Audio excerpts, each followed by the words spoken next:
What I want to do today is talk about some of the lessons that I and some of the people I work with have drawn from Spring.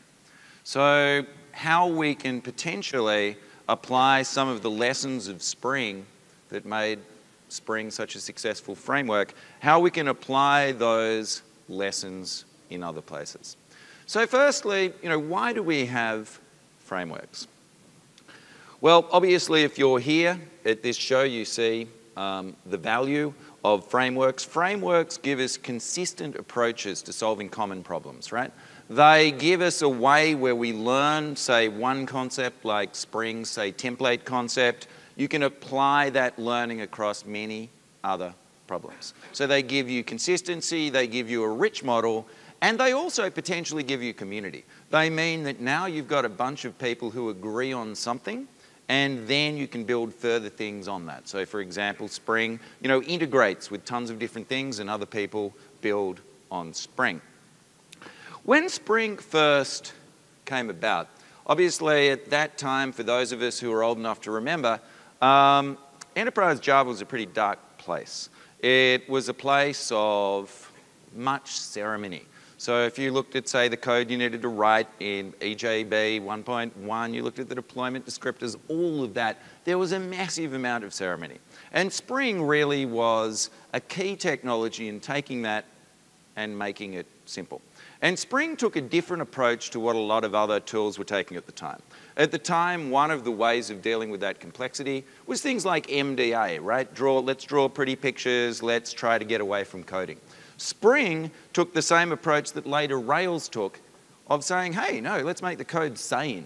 Let's make you able to write the code because, that's what we do as developers. So when you go forward 15 years and are in the world of today, you discover that the code is really pretty simple. I mean, like you look at Spring Boot, it's great. You look at the other kind of technologies that we build microservices with, they're pretty great, right? There's a number of good choices. And in fact, the Java code or Kotlin code or whatever you prefer is tight and clean and really packs a lot of punch for every line. But when you look beyond that, you still see that a lot of the old problems that we've had, a lot of that noise and ceremony, has re-emerged in a different way. So, gradually, I think part of the story of the last 15 years is the XML gradually decreased, and then the inexorable tide of YAML started. And we get to the point where, frankly, very often it feels like we're programming in YAML. And here I'm talking not about the configuration of things like Spring YAML properties. I'm talking about CI and CD. CI and CD has not really evolved the same way the code has evolved. So essentially, if you look at the dominant technologies in CI and CD, they are really 10-year-old concepts. So for example, they're based on the idea of a distinct pipeline in every service. That made sense. When you had a small number of multi-million line applications, that kind of made sense, right? Obviously, everything has its own distinct delivery flow, and of course it should have its own file.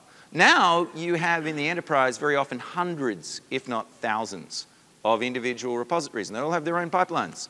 And there's massive duplication. This is actually going back to some of the problems that we hoped we'd got away with in modern development. So what I want to talk about today is how at Atomist we're trying to take some of the lessons that we learned in Spring and apply them to rethinking CI and CD. So, now we live in a world where we have a very large number of relatively small services, not a very small number of extremely large services. What should that mean? We believe that it means that the old notion of a single pipeline for every project is now legacy. It is a recipe for duplication and also beyond the amount of additional YAML or Jenkins, DSL or whatever that you have, along with all the bash that's hidden behind it in every repository. Along with all that, you have something that actually is a bit reminiscent of the old EJB world where it's not testable. You can't unit test changes to your Travis YAML or Jenkins files, right? You just roll it out and see if it works. It's a bit like the bad old days of EJB 1.1. We want to change that. So, let's think about if you approach the space afresh. What would the spring of delivery look like? So I think you can probably guess from a couple of the things that I've said that firstly, I think it would be a framework. And secondly, that it would be heavily based on writing code. Because when we want to do something important to software developers, that's what we do. So let's try to see if we can bring those coding skills and also all the things we know about modularity, testability, good engineering practice. Let's see if we can bring them to delivery. So I'm going to give you a demo of Atomist. Firstly, I'll show you Atomist's cloud service. Then I will show you how you can use Atomist purely in open source without necessarily being an Atomist customer. So let's look at how we could have what I like to think of as Spring for delivery. There are three things about Atomist that are novel in this space. Firstly, as I mentioned, multiple pipelines can be a problem. Atomist turns that on its head, quite literally. Instead of having a delivery pipeline in every repository, Atomist provides a central event hub. So for example, when a push occurs, that push is routed to the Atomist event hub, which in turn decides what should be done with it. This means that, if you're familiar with Spring, you're obviously familiar with AOP. It's a bit like a cross-cutting concern. It's like how Spring does transaction management, right? It's applying rules or policies in a consistent manner. Gives you the advantage that you can suddenly change your policies everywhere, or literally on as many places as you want. So no more duplicated pipelines, an event hub that allows you to specify policies. So we're not thinking anymore purely in terms of repo by repo pipelines. We're thinking about delivery policies for our team or organization. I think that's a big step forward.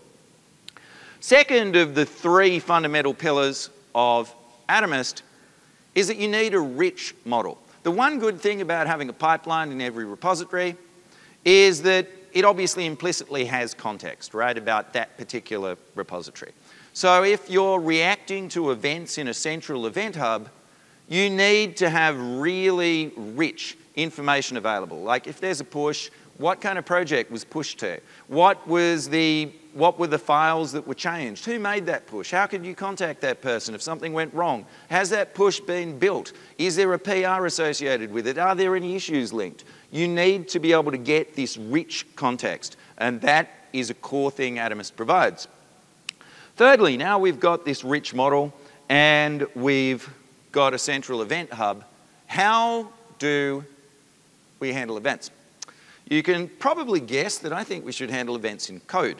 I think we should handle events using a framework which, as with Spring, gives you a consistent model. So instead of the way in which, as we build out our traditional CI pipelines, we write a bit of regular expression-based bash over here and all of these things that are essentially one-off hacks that don't benefit from real modularity or an overarching model, we don't do that. We use good old software engineering principles and we write code with something that hopefully is elegant to use, somewhat in the spirit of Spring. So three pillars of Atomist: event hub, rich model, and what we like to call the API for software. So in terms of the architecture of Atomist, it has an event hub that's sitting there ingesting events. This comes from things like GitHub, Bitbucket, GitLab, from issue trackers, from build systems, if there are external build systems, from deployments, from Kubernetes pod events, from Cloud Foundry events. So ingesting events and correlating them. You can actually get into our event model using GraphQL. So we've heavily embraced GraphQL. You can see what's in the model, you can query against it, you can explore it. If I have time, I will show you that.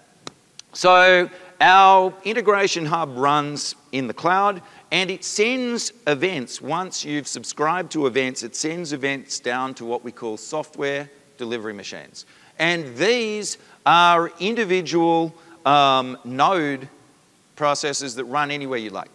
I'm going to show it running on my laptop, handling events across my organization, but typically, you know, our customers run where they run their software delivery machines, where they run their applications. So like Kubernetes, Cloud Foundry, wherever the target for their applications is. And this, of course, means that that platform can manage it just like it manages anything else, just a node app. It's not anything remarkable to such a deployment platform. Okay, let's have a look at how this works in practice. So I'd like you to think about that word policy, because that is the core of what Atomist does. Let's not think about one-off hacks. Let's think about policies for our organization.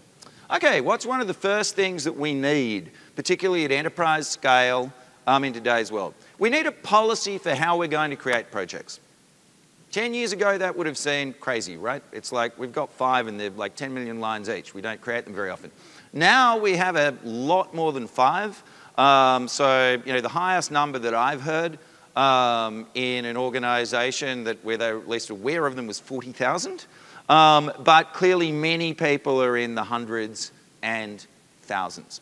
So that means these things pop up very frequently, and we need policies for that. So enterprises today want to get to self-service. They don't want to be having to raise tickets, have developers raise tickets. But you need guardrails if you're going to have self-service, right? So if you're going to allow developers to automatically get applications deployed to production, you better have some consistency, the kind of applications you're creating. So let's look at how Atomist can help you with this. Atomist can not only address delivery, it can automate a whole bunch of other things. And one of the other things it automates is project creation. So here we have a GitHub organization which Atomist is linking to a Slack team, which means that there are commands that are exposed here. One of those commands is create Spring, because we're at Spring 1. Atomist is not Spring specific. We support multiple languages and frameworks, but we have, as you would expect, excellent Spring support. So one of the things that we're announcing this week is that out of the box, we have a whole bunch of Spring functionality, some of which I will show today, some of which I'd encourage you to explore on our website.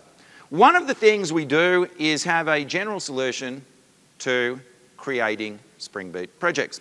So let's create a repository, Washington 7, Maven group identifier, Atomist.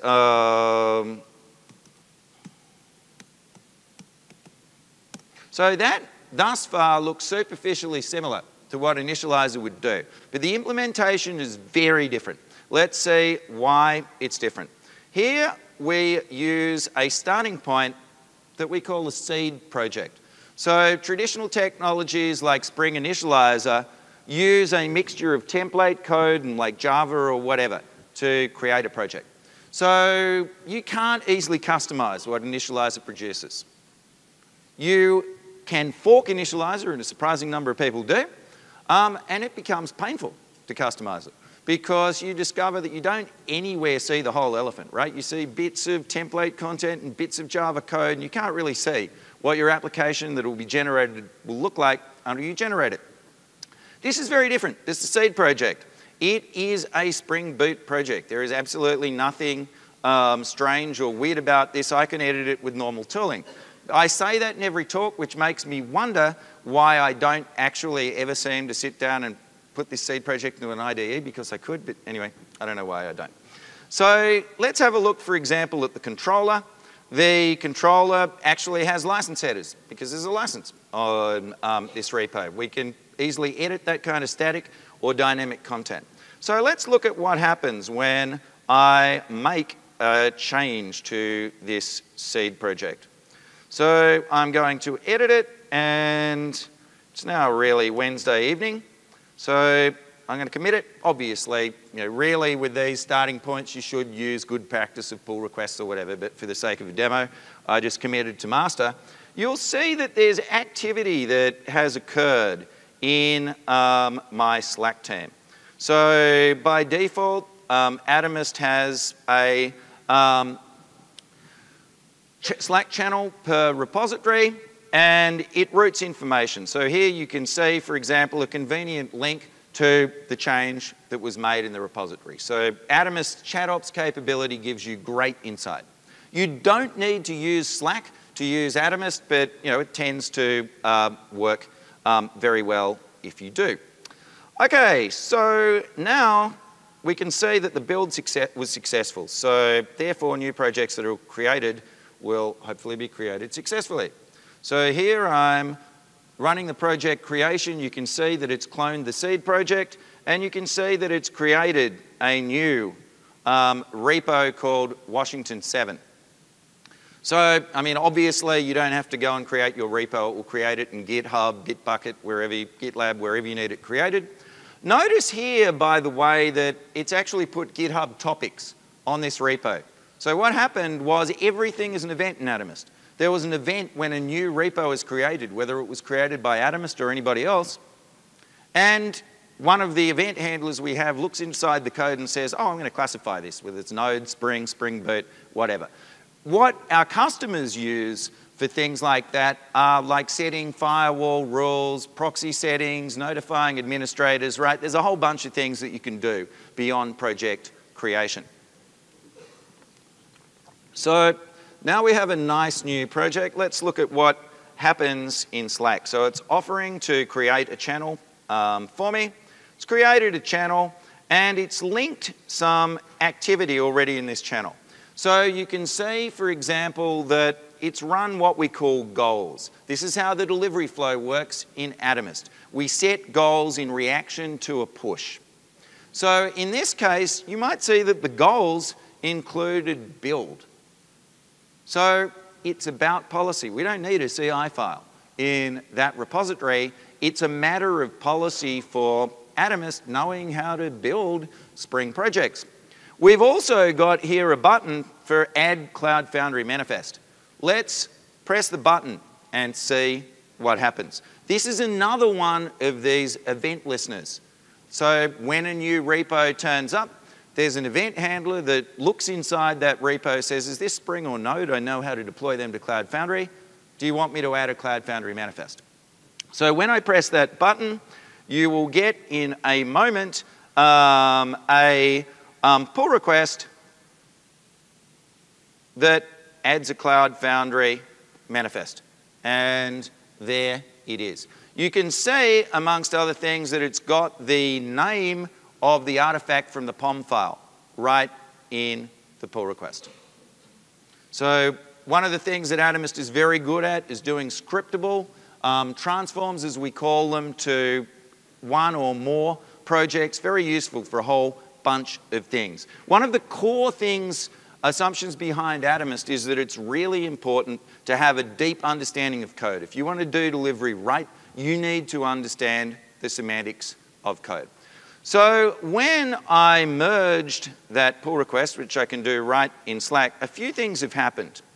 One thing that has happened is that we're getting more goals. Suddenly it's trying to deploy this thing.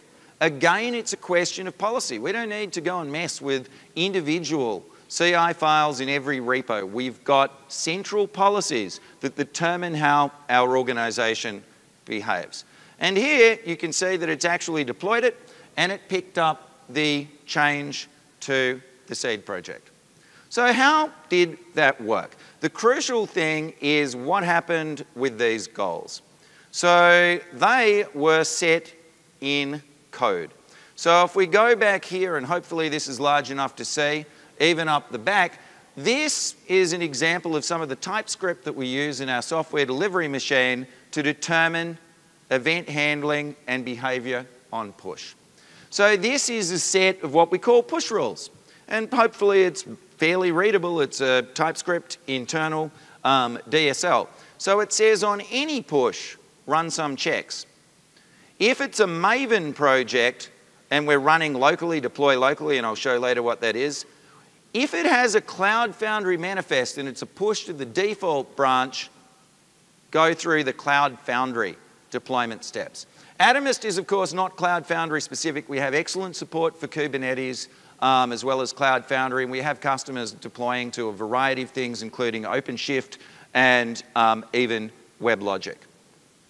So you can change this delivery flow very easily in one place. Typically, you'll see organizations might have more than one software delivery machine. They may have it at a team level. You can run multiple. You might have one for your security team that does the things that they really care about. Some of the other things that it does is code inspection. So one of our standard goals looks at the code, and you can use that to integrate with tools like BlackDuck or SonarQube or CheckStyle. Very easy to suddenly drop something like that across many projects. You also have what we call Autofix. This is something that runs on every push and potentially can make code changes. Why would you want to do that? You would want to do it, for example, for things like linting. You would want to do it to fix things that were known to be insecure if there was an automated fix. It is astonishingly useful.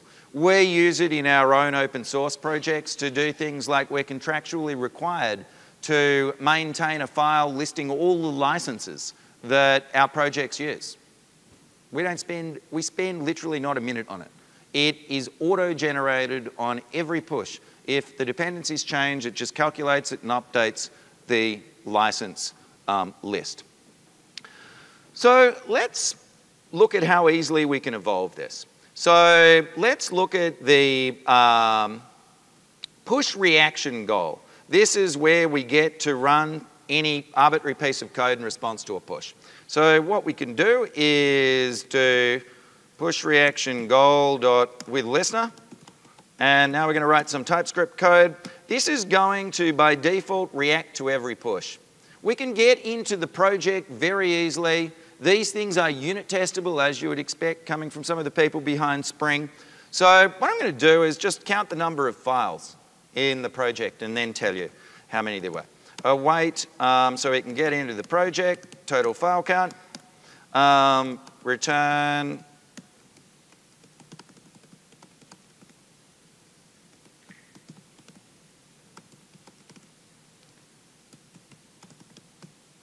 so we can just do that, and it will display either to Slack or via the web interface, if you're using our web interface, the number of files in the project. Obviously, that's not a tremendously useful thing, but there's a whole bunch of other things you can do. While we're at it, let's do an autofix. So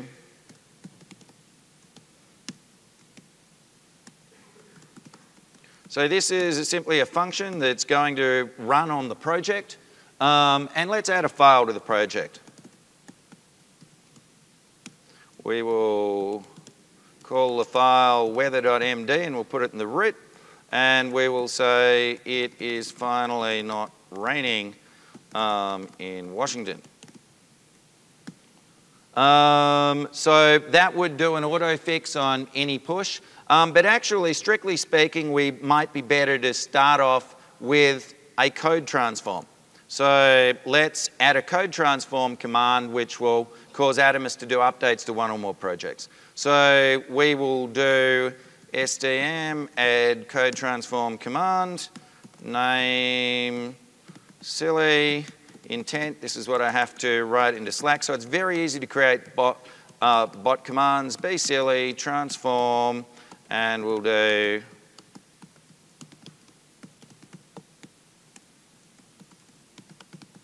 so that will create a file called this is silly. Okay, all I need to do is restart my SDM and it's not going to compile. Let's restart my SDM and have it compile. And now I will have that bot command, and when I run it, you will see some of the other behaviors. Atomist, be silly. Atomist knows how to be silly now. You will get in a moment a pull request. And if we look at what's in the pull request, it's added that file, but it's also going to trigger some other behaviors. So you can see it skipped that because autofixes were applied.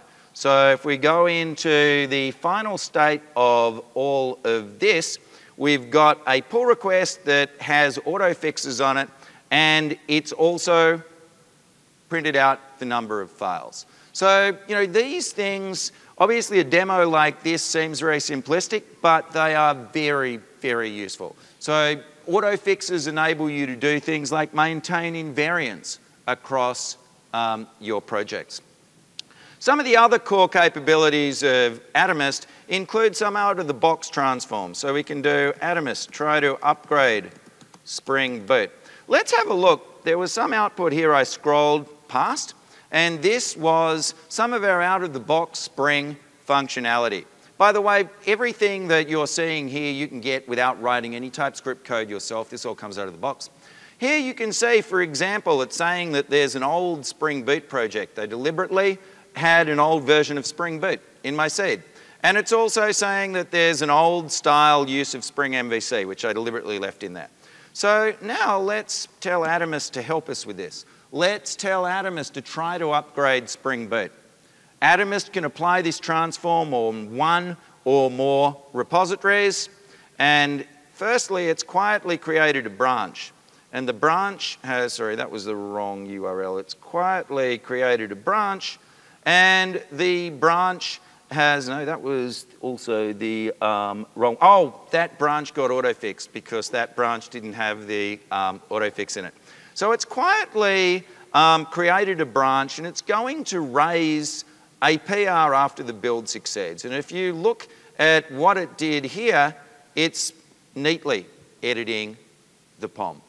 So with Atomist, the idea of having a framework, of having what we call the API for software, is you don't just solve delivery in potentially a far better way than having hundreds or thousands of pipelines. You actually get the ability to take your desired workflow and make that reality. This is something that, for example, we've seen internally and some of our customers have seen that really changed things in a big way. When you suddenly realize, wow, wouldn't it be great if whenever somebody made that particular mistake, it just got fixed. We can actually do that very easily with Atomist. So I'd encourage you to look at our out-of-the-box Spring support and some of the auto fixes we have. And also, I'm just going to show you something which enables you to try Atomist if you want without necessarily signing up to our service. I'm now going to run my Atomist SDM in local mode. So when I run it in local mode, rather than having it post messages to Slack, I can have an Atomist feed, a process that will show it. And now I have my Atomist commands available to me locally. So when I type show skills, I've got things like, maybe I could do create Spring. Create Spring, so local thing. So you'll see over here, I don't know if you can see this, maybe I can make it bigger. You'll see the same kind of activity is occurring locally, including actually the autofix. All the code runs exactly the same. This is pure open source. You can run it on your laptop. You can try it today. And amongst other things, it gives you CD on your laptop for Spring Boot right out of the box. So every branch as you work on it will automatically get deployed on your laptop within this consistent model. It's very easy to add different seeds. So you can use this to establish an inventory in your company. So yesterday we heard about riff. So I wrote a create riff command. So Atomist, create riff. Name of the target repository, riff thing. Fully qualified name of the function, com.riffy. And off we go, and it will create us a new riff project. It will build it, but it will also auto-fix it because the auto-fix is still active. And here, there's a message to the console saying, hey, someone should tell Atomist how to deploy riff projects. I've been too busy today to actually talk to Mark and Thomas from the riff team, but I think from where from the code that I wrote yesterday, we could actually get automatic RIF deployment from Atomist, like, I mean, honestly, in an hour or two. Because it is very easy to deploy to different destinations. So hopefully that gives you a sense of the core ideas behind Atomist and why I think they're important. I think we really need to get away from this idea that we've had since the days of makefiles, that, like, you know, you just end up with this mix of, like, some kind of DSL or configuration that's hiding around nasty bits of YAML duplicated across all your repositories, and do something strategic where you create rules across your entire team. It's very easy. If you have something that's specific in a particular project, it's very easy to customize it with Atomist. Like, you know, if you should deploy differently when the moon is in a different phase, you can apply that very consistently with Atomist. You can write your own goals. These are just like out-of-the-box goals. You can write goals to do literally anything you like. So, for example, we see people writing goals to do smoke tests. Because you're no longer purely dealing with a pipeline, you can write listeners that export information very easily to things like Splunk or Elastic, where you're basically logging your deployment times, all of these kind of things. You can also, because you have a listener model rather than pipelines, you have a range of choices that may not mean failing the build. Right? In the world of pipelines, basically failing the build is your principal hammer and everything looks like a nail. With Atomist in this event model, you get a great deal more flexibility, and it enables you to decide on the workflow you and your team want. So, you know, we think that this is the direction in which CD needs to go, and we're excited about the potential to you know, build community around it. As I said, you can use the Atomist open source, you can contribute to it. It's all, everything I've shown you except the Atomist service itself is open source. So all that local stuff, it's all open source. The Spring pack is open source. And we would love to get community contributions, and we're already talking to some of the folk from the Spring team. We would also love to get support for other frameworks. So hopefully that's given you an idea of what we do. Event Hub, rich model, and what we like to think of as the API for software. There's a whole bunch of really fancy stuff under the covers that does things like parsing and update and like can comprehend Java and Kotlin and JavaScript and TypeScript and XML and lots of other formats. So, you know, there's a lot of meat behind that functionality. So, you know, as you go in trying to do more sophisticated things, you don't run out of runway. Thank you. I'm very happy to take questions.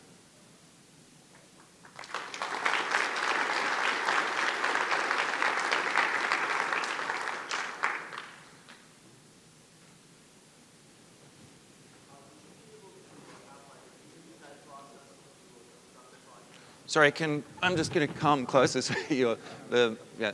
Would you be able to construct an interview type project with Slack to decide what you want in your, for example, Spring Boot project, as opposed to specifying the... Yep. Okay, so the question was, could you have like a conversation with Slack to decide what you wanted as your starting point? We are almost certainly going to do something like that. You could build it. It's like it would require a number of commands. It would not be difficult, but nor would it be totally easy. But yeah, it is something we're seeing the idea of seed inventory as being very important, and that's definitely one of the ways to potentially look at it. I mean, certainly doing something like choosing from a drop-down is pretty easy.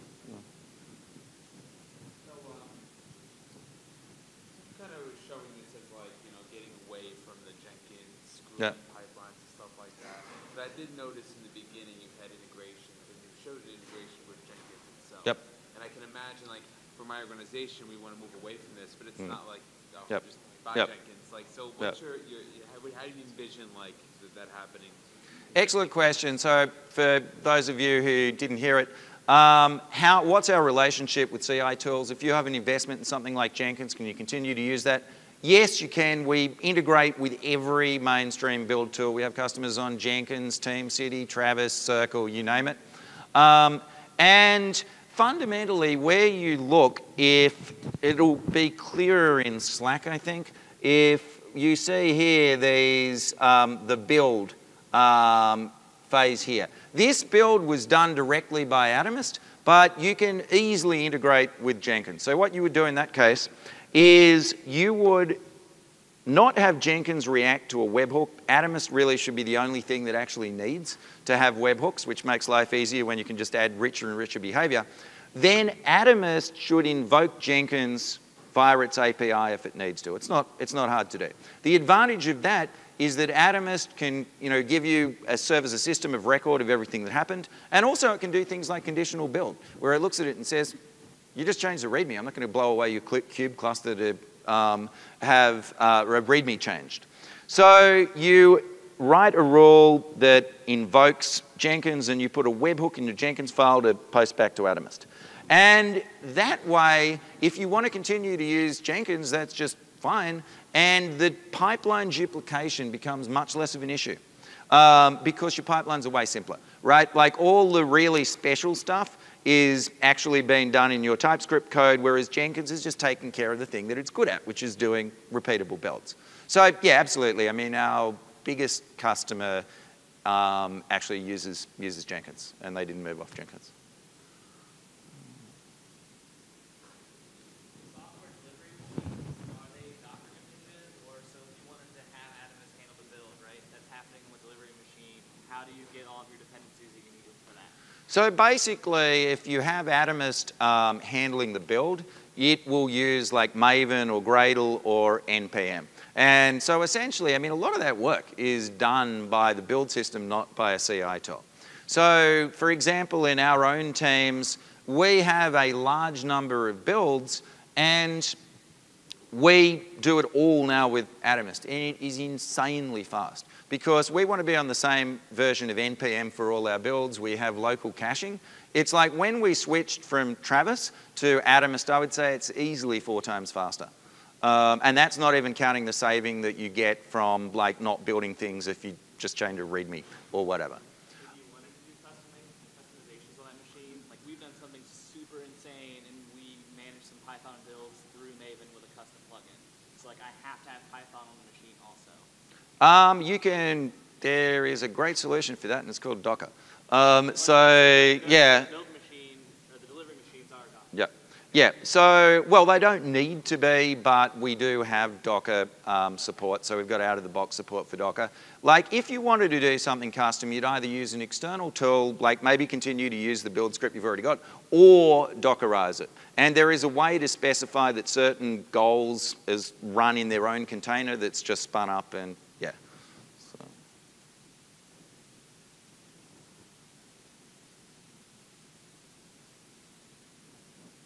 Sorry, am I missing? Sorry, did someone have a question? Yeah. Yeah.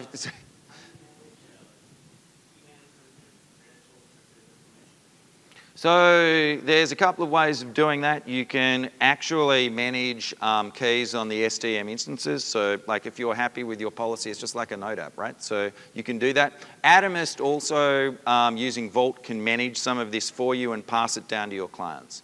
So essentially, you can go whichever way works for you. Is there a front end, like a UI, to you said, is it only through Slack, or do you have like So we also have a web interface.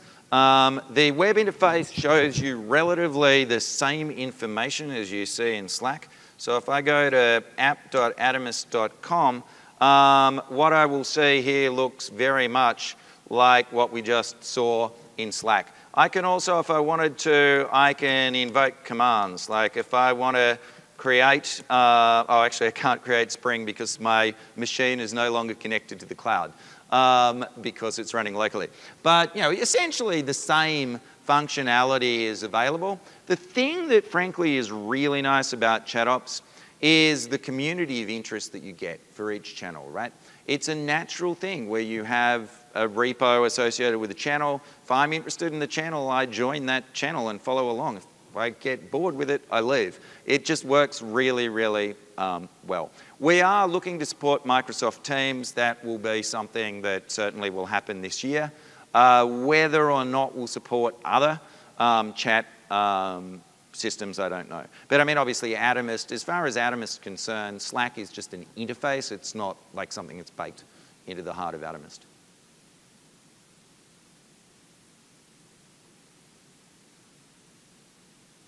Yes. This will keep me. I haven't got to work out this week, so this is good. So how does a large enterprise, let's say like ours, Intuit, Yep. how would we deploy Atomist? Like obviously we can't all run it on local. So Yep. What's the model? So the model is essentially you run Atomist where you run your apps. So there's nothing in Atomist that makes your SDM instances any more stateful than, say, a Node web app, right? So you can have multiple instances of these. Every goal that you see is persisted in Atomist's database. So if a node falls over, execution will resume. So what we see is people running typically on Kubernetes or Cloud Foundry alongside where they run their apps. And I mean, that's definitely a model that people like. In terms of development, there is a different mode. So when you're developing, you can, if you need to, you can steal traffic by setting the version of your automation to be higher on your dev machine. And also we have the notion of durable and non-durable subscriptions. So for example, if I'm developing, I probably don't want to go to lunch, come back and have like 200 messages processed that happened while I was offline. So in development, you typically do non-durable mode. But one thing that is really important, I think, is the testing story. So there's really two parts to the testing story, which arguably parallel Spring. So you've got unit testing, where you can test, like, what will the goals be set on a project that's got an ill-formed POM or whatever. You can write unit tests. You can write unit tests for all your transforms. But there's also something that's kind of equivalent to the Spring integration testing, which is like what you can do locally. Like just have your projects on your drive, see what it does to it. When you're really happy with that, connect it to the cloud and let it loose on the real world.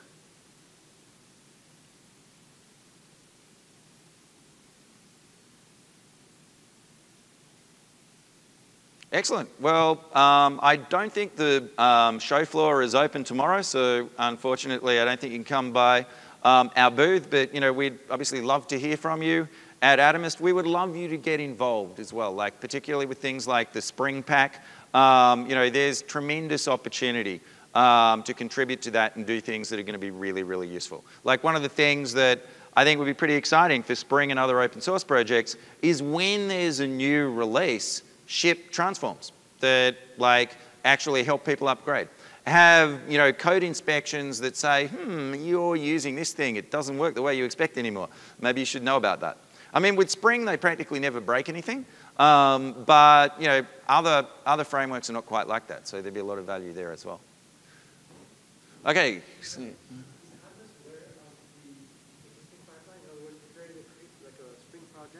Yep. Let's say you push it to GitLab and we create a GitLab CI, and in other words, would you worry about? So if there was a pipeline already, what we have seen, yes, is we've had rules, for example, while we were personally migrating off Travis, we had a push test that said, does this thing have a Travis file, in which case we're not going to try to deliver it. Just let Travis do its thing. So in that case, you could write a rule that isn't going to try to deliver it twice. You could also, if you want to put GitLab YAML in it, because if you particularly like defining variables in YAML, you can actually put it into your seed and then get it. So yeah, but certainly one of the key things about Atomist is this idea that to do delivery right, you've got to be able to look inside the repo. So like every push, you can write a rule. Say, yep, it does its own thing, don't mess with it. So.